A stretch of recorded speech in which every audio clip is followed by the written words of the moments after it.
Welcome everyone. Thank you so much for joining us today. We're so glad to have you, whether you're here in the Zoom with us or if you will be joining us afterwards, watching on our podcast or YouTube. Hope everyone had a good Thanksgiving last week if you celebrate. We are joined today by Alan Morinis, who received his doctorate from Oxford University, which he attended on a Rhodes Scholarship.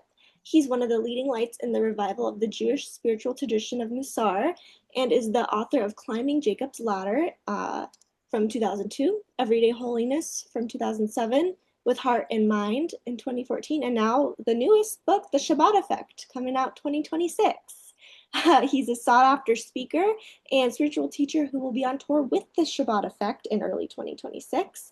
I will make sure to put the link to order his book wherever this video is posted, including this very Zoom.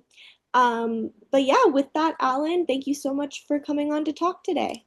Thank you, Emma. And it's a quirk of the publishing world that they date books that are published at the end of the year as next year. And they do that so it doesn't look stale. But in fact, the book came out 2 weeks ago. So hot off the presses and available. And it's one of the things that I very much had in mind in preparing what I wanted to say in the context of Uri L'Tzedek, because my book is focused on Shabbat. And I found myself thinking about that intersection of Shabbat, the day of rest, the day apart, the day of holiness, and social action and engagement and worldliness and worldly issues. And you'll hear what came out of that rumination. My starting point is a common parable that shows up in many places in Jewish sources that contrasts a king of flesh and blood, Melech Basar V'Dam, with the Holy Blessed One.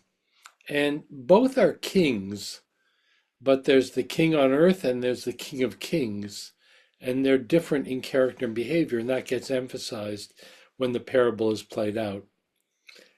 The one place I have not seen that used, which is what struck me about it, is in terms of the commander-in-chief. That when a human king sends the soldiers out to war, he doesn't share with them anything about the overall objectives of the battle, only their tactical needs. Capture that hill, blockade that town, blow up that bridge. That's what a soldier is told, and that's all they need to know, and then they get on their job. But the Melech HaMlachim, the king of kings, as it always says, doesn't act like the Melech Basar V'Dam. And the King of Kings lets us know what the objective is of all the battles we're fighting, the challenges we face. Because right in the Torah we read, Kedoshim Tihiyu, you shall be holy. That's the overall goal. That's the purpose of a human life. And in case we were asleep when that pasuk shows up in Vayikra, the Torah, which is sparse on words, repeats it and repeats it and repeats it in different forms, like Anshe Kodesh Tihunli, you shall be holy individuals to me, and V'hit Kadshem, V'hitem Kidoshim, you shall sanctify yourselves, and you shall be holy ones. And that job description of being holy applies to all human beings, and it's what we're here on this earth to develop when all is said and done. And that's the perspective I want to pursue today and develop it as I work up this theme. And there's an interesting medrash in Bereshit Rabbah, which was compiled somewhere between 300 and 500 of the current era. So we're looking at 1800 years ago. And the rabbis in Bereshit Rabbah say that the mitzvot were only given in order that people would refine themselves through them.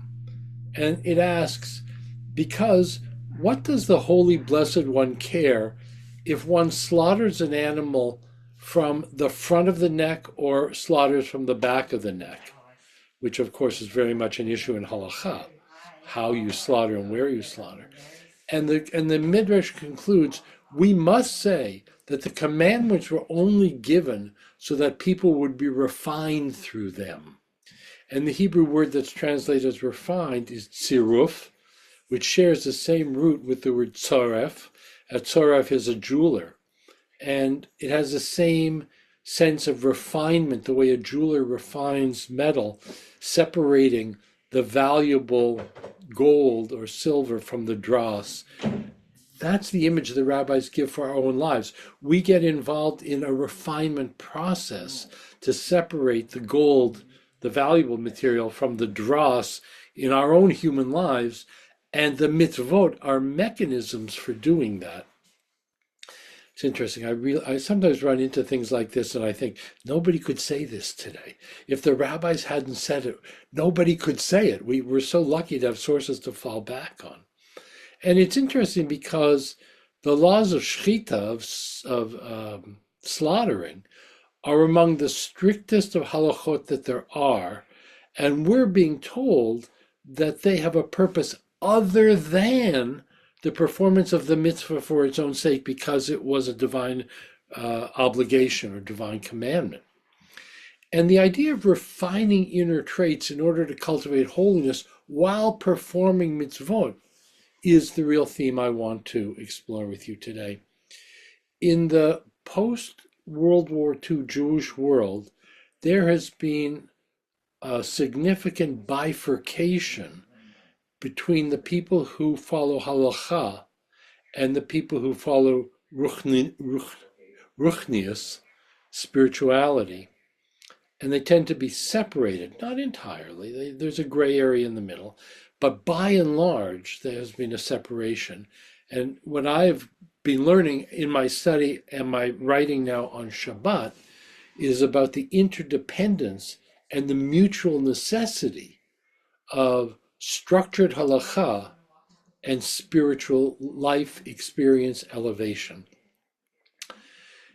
I have been doing this work for about 25 years now.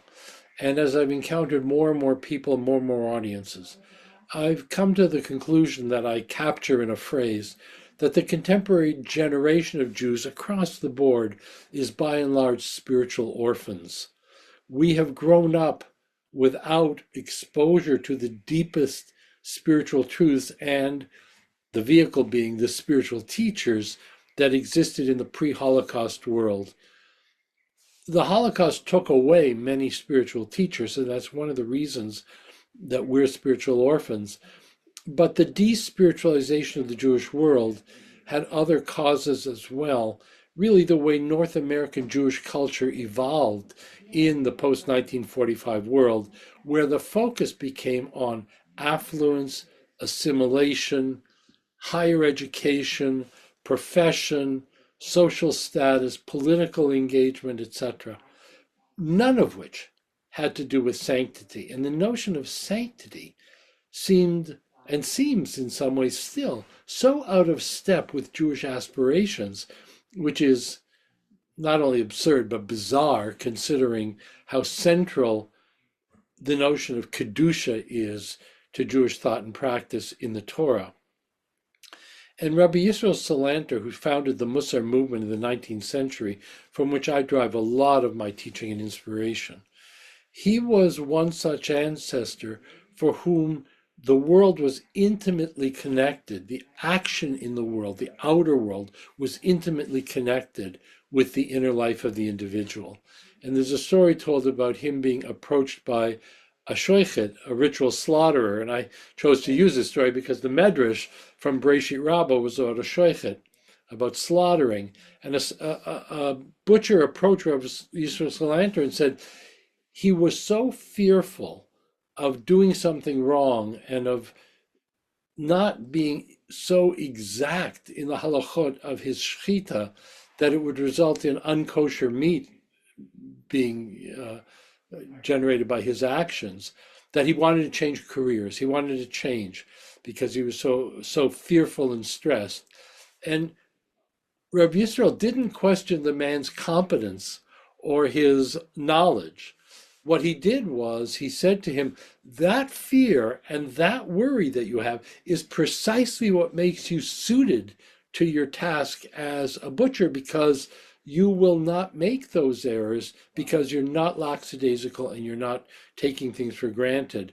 Those inner qualities were the foundation for the mitzvot that he was committed to performing. And as we saw in the Medrash, the converse is also true. Midot, inner qualities, don't only provide the foundation for doing the mitzvah performance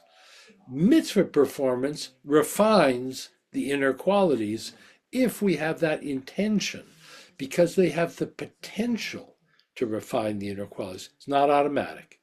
You can go through the mitzvah performance in the most rote and most perfunctory way and feel good about it because I didn't do anything wrong.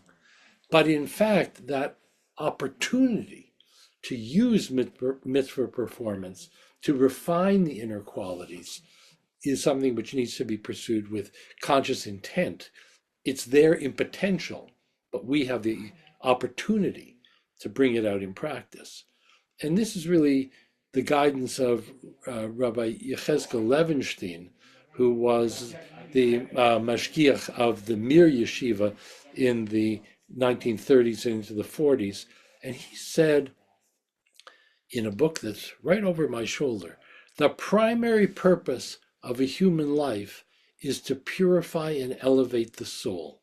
The primary purpose of a human life is to purify and elevate the soul. We're back to the notion of a tziruf, about a jeweler. Purifying and elevating the soul is the primary purpose. So I'm already drawing a connection between actions in the world and spiritual development. And before I go further down that road, I want to characterize the two different responses to the despiritualization of the Jewish world in the last 75 years, because I mentioned that, but I didn't explore it. The liberal Jewish world has abandoned halacha. They abandoned halacha so much that they are now, and I'm speaking particularly here of the reform world, are going back towards more halacha because they realized that they had gone too far in abandoning form and structure, and the result was dissolution and chaos, showing up in, among other ways, a 70% intermarriage rate. And the whole idea in the reform world that they embraced wholeheartedly was not halakha, but was spirituality and social action. And we find that those two concepts of spirituality and social action dominate in the reform world. And in regard to spirituality in the Jewish world, they became so, and still are in many ways, so committed to spiritual development that they would take on spiritual practices, and they weren't necessarily, didn't necessarily have any Jewish antecedents, but they would, if Jews were doing it, it was Jewish spirituality.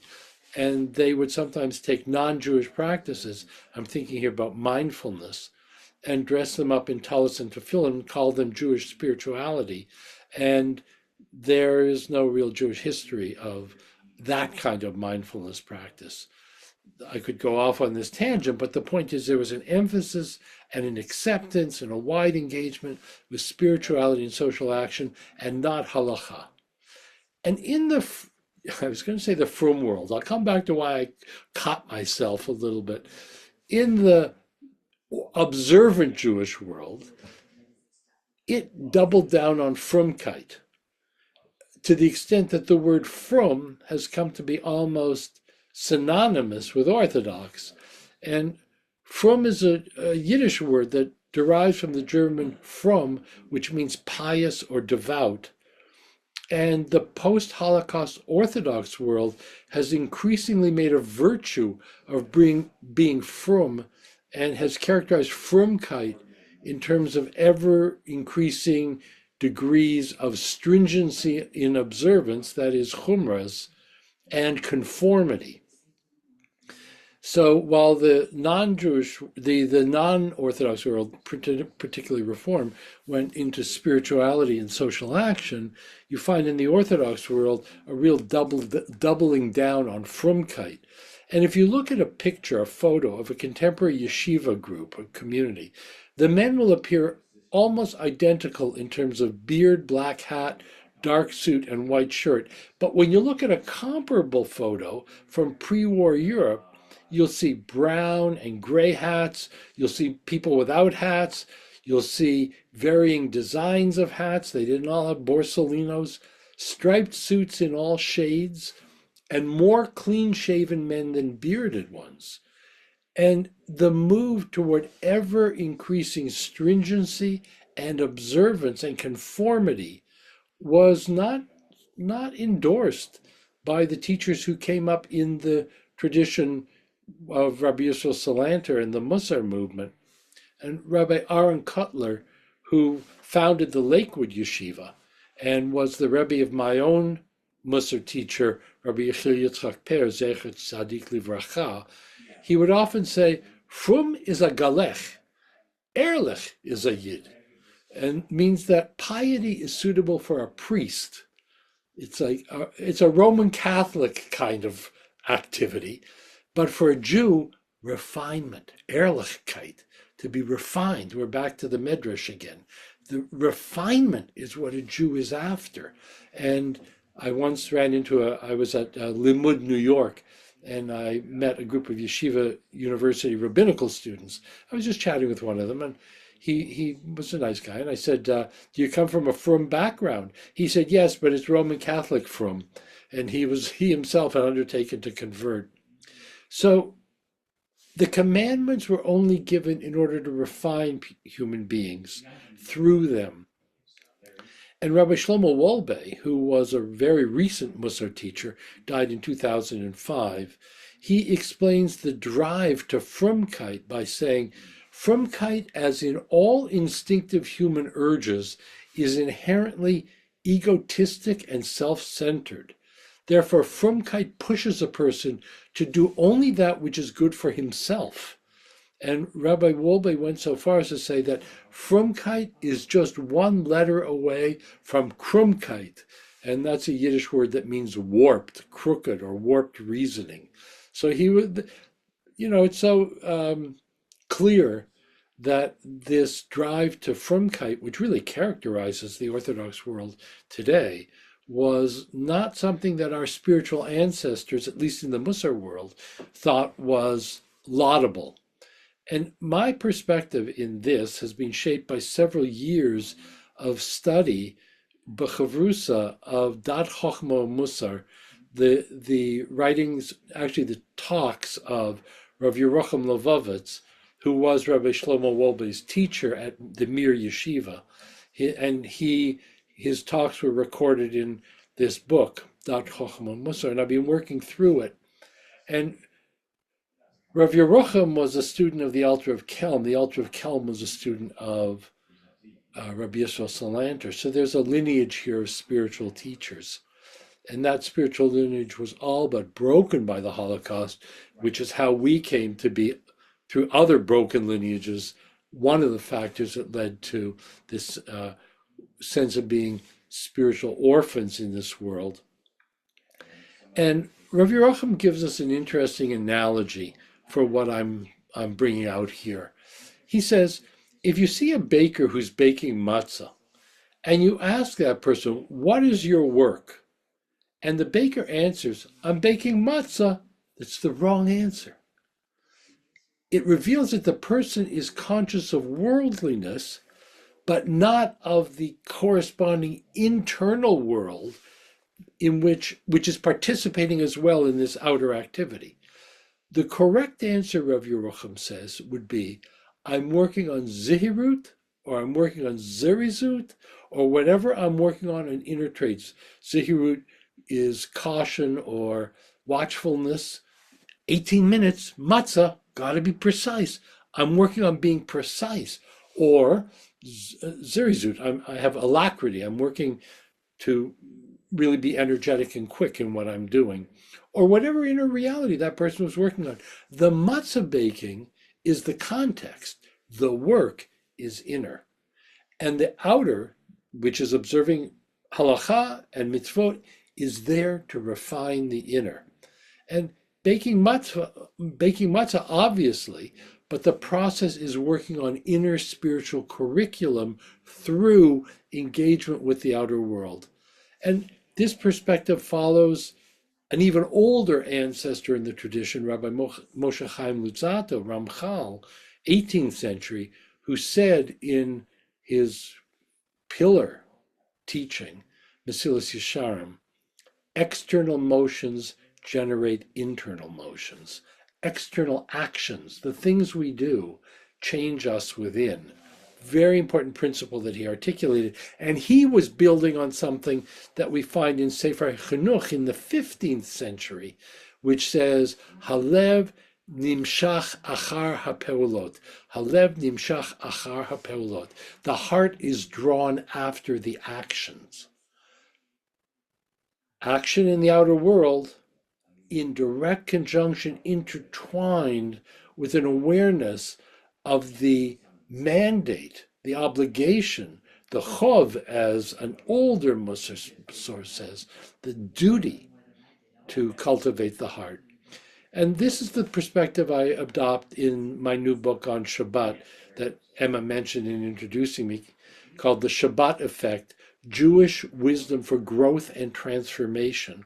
And there's no doubt Shabbat is about as structured with mitzvah performance as any activity could be. But if Shabbat devolves into a checklist of do's and don'ts, then it is an empty performance. And on the other hand, if Shabbat is all about a day of napping and going for walks in the woods, it won't have the power to transform that the Midrash identifies with halachic observance. So in my book, I identify 8 midot, 8 inner traits that are readily cultivated through Shabbat observance, a halachic Shabbat observance. And I'm pleased to report to you that my book is ranking #1 in Amazon's listing of new releases in the area of Torah. And I'm as pleased that my book is being categorized as Torah as I am by its ranking. It's an honor to be categorized by Amazon as that. Now, if performing mitzvot is attached to the goal of personal refinement and becoming holy, as I'm arguing, that principle also has to apply to social action. Because what is social action other than mitzvah observance? Social action in a Jewish context is guided and structured by the Torah. And the Torah is explicit in telling us to seek holiness in addition to justice and caring for the widow and the orphan and the stranger. And so, within this paradigm, at the same time as a person is lobbying a senator or marching in the streets or circulating a petition, one eye of a Torah Jew needs to be kept on the job at hand, and the other eye needs to be focused on the inner life of the actor to ensure that as much as possible, the outer action is generating a desirable inner motion, to adopt Ramchal's language, and the forward motion in social action is generating a forward motion towards holiness. This is a fail-safe. This means this is a check, a touch point, because if the outer action is not congruent and consistent with the goal of Kedusha and holiness, then it is not meant to be pursued. So that has huge impact on methods and tactics and actions that are taken, because the ends do not justify the means. That is not a Jewish saying. The ends and the means, the outer and the inner, need to be consistent. Baro ketocho, the outside and the inside need to be consistent. And the Alter of Novardok, who was another great Mussar teacher of the pre-war period, Rabbi Yechiel Yitzchok started the Mussar movement. There were 3 main schools. Kelm, I've mentioned, Slobodka's, the one over Aaron Cutler, and then Novardok was the third, my own teacher, standing in the Novardok line. In his book, Madregas HaAdam, he draws this lesson that I'm sharing from a famous story that appears in the Talmud in Eruvin, which tells of Rav Preda. And it's an often quoted story because it's so dramatic. Rav Preda had a student, and that student needed to be taught lessons 400 times. Every lesson needed to be taught 400 times before the student could grasp the lesson. And in the Talmud, it says one day somebody stuck their head in to tell Rav Preda that after he was finished teaching, he had a dvar mitzvah. There was something he needed to do that was a mitzvah. The student heard that and was distracted. So when Rav Preda finished the first 400 lessons of teaching the same lesson 400 times, he asked the student, "Did you grasp it?" And the student said, "No, I was distracted because somebody said you have something to go do. And I kept thinking, the master is going to leave now. The master is going to leave now, and I wasn't paying attention." "Okay," said Rav Preda, "sit down. We're going to do it another 400 times." So Rav Preda taught him the same lesson 800 times. And a bat kol, a divine voice, came out and offered him a reward, and there's a whole continuation of the story. But the point is, he acted on behalf of that student in such an extraordinary way. Now, as I mentioned, this story is brought by the Alter Navardik in Madrigas HaAdam. And he said, in the context in which he brings it, is there a conflict between doing something on behalf of the community? He uses the story of a teacher who's teaching a student. This is a form of action on behalf of the community as he's couching it. Is there a conflict between that and your own spiritual work, your sense of obligation to your own soul and your pursuit of holiness? Are these things in conflict with one another? And he dismisses that idea. He doesn't view it that this student lucked into a saintly teacher who was already saintly and just did a saintly thing for this student. The reality is that Rav Preda became the legendary Rav Preda because he encountered this student. And I'll just give you the words directly from the Alter where he makes this point. He says, "This then is the source of Rav Preda's high estate. In truth, we who would serve the community should be compelled to bury our faces in the dust, all of our self-sacrifice being as nothing compared to that of Rav Preda. Considering all this, one is moved to wonder, how could Rav Preda have sacrificed so much time on such a pupil? How is it that he gave no thought to his own progress? The truth of the matter, however, is that it is you to whom the question should be addressed. Why do you regard this as self-sacrifice and wastefulness and loss to yourself? Do you not see that the opposite is the case? That only through his forbearance and complete commitment did he attain to such a high level of divine service and ennoblement of character?" Back to the Medrash. Performing the act of caring for a student, and you might be entitled to say this was a student with special needs. This was not necessarily an Ilwi, a prodigy. By dedicating himself to a needy person in the community, Rav Preda became a person who the Bat Kol offered the choice between having his own life extended, because he extended his own teaching, or having his community, him and his community, admitted to the world to come. And no surprise, Rav Preda, being Rav Preda, chose the second alternative. He didn't want it for himself. It was meant to be for the community, and he always was, in that sense, a dedicated servant of the community with one eye on his own spiritual cultivation. So because my current focus is my work on Shabbat, I want to close my talk with something from my new book that captures for me the message I'm driving at both in my focus on Shabbat and what I see applying to social action as well. The eighth and the final chapter of my book is on holiness. As I said, I'm focused on eight qualities that can be developed in the inner life through engagement with a Shabbat practice. And there's joy, and there's rest, and there's peace, and trust, and awareness. And the final chapter is on holiness. And I explore a symbol in this final chapter, which I think works nicely for summing up what I'm trying to share here today. And that's the symbol of the Kiddush cup. That when we make Kiddush, we raise a cup of wine and we make a bracha. And the bracha is clearly focused on the contents of the cup, because it says, Borei Pri Hagafen. It is on the fruit of the vine, it's on the wine.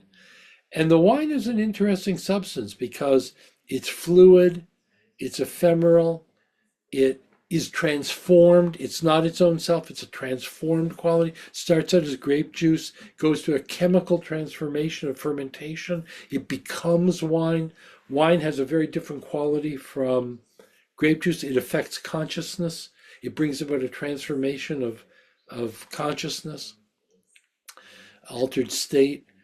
That's what's inside. And then there's a cup. And so we know that the blessing is devoted to the wine, and it is the agent of sanctification.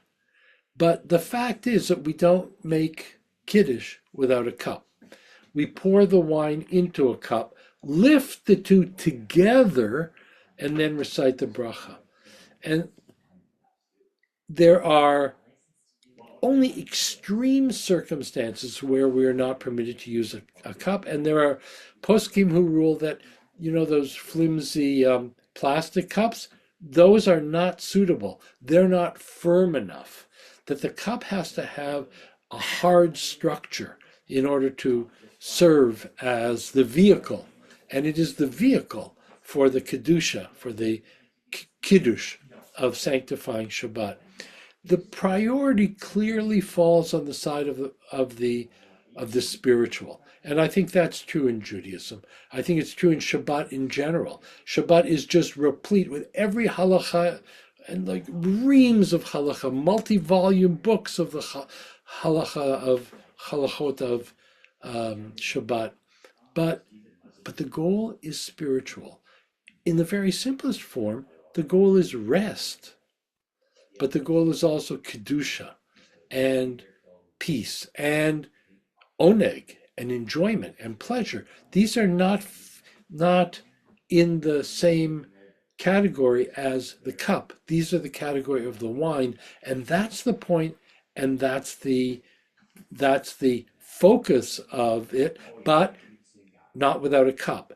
And I think, and I argue in my book, that in our observance of Shabbat, we have to have in focus the spiritual, but we need to acknowledge the crucial role played by the cup of form and structure, because without a cup, the wine dribbles away. And if we only have a cup, all we have is an empty vessel. A cup with its spiritual contents, a structure with its entity within. And it appears to me that exactly the same thing is true of Jewishly motivated social action. I argue we can't and we should not get away from the fact that the primary focus of a human life is meant to be Kedusha, the spiritual.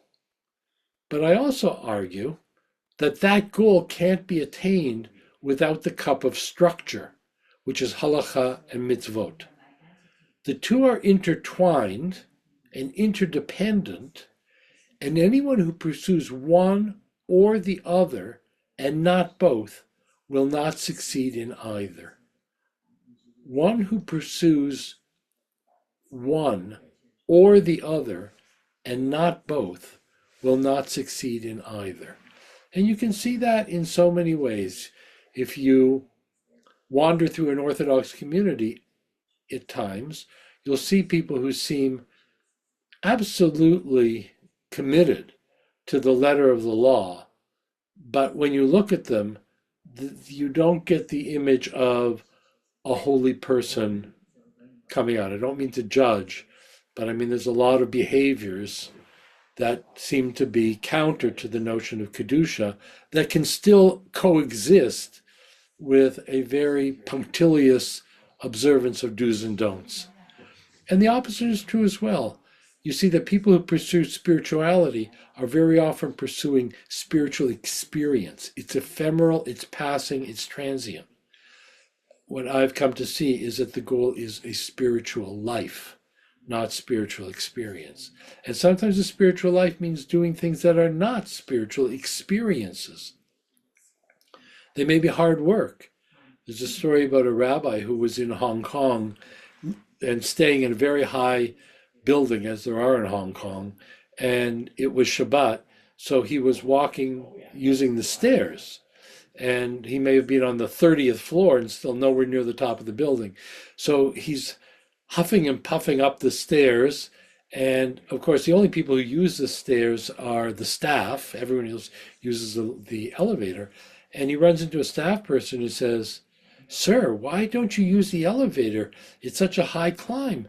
And the rabbi's huffing and puffing and huffing and puffing. He says, "I can't use the elevator. It's my day of rest." And that idea of doing something that is uncomfortable is a sign of a spiritual life. Pursuing spiritual experience is just seeking highs, and they come and they go, and you run and they fall, and there's no lasting existence to them. So I want to close by quoting first Rabbi Chaim Shmulevitz, who comments on a comment of Rashi about what it means to have a complete Shabbat.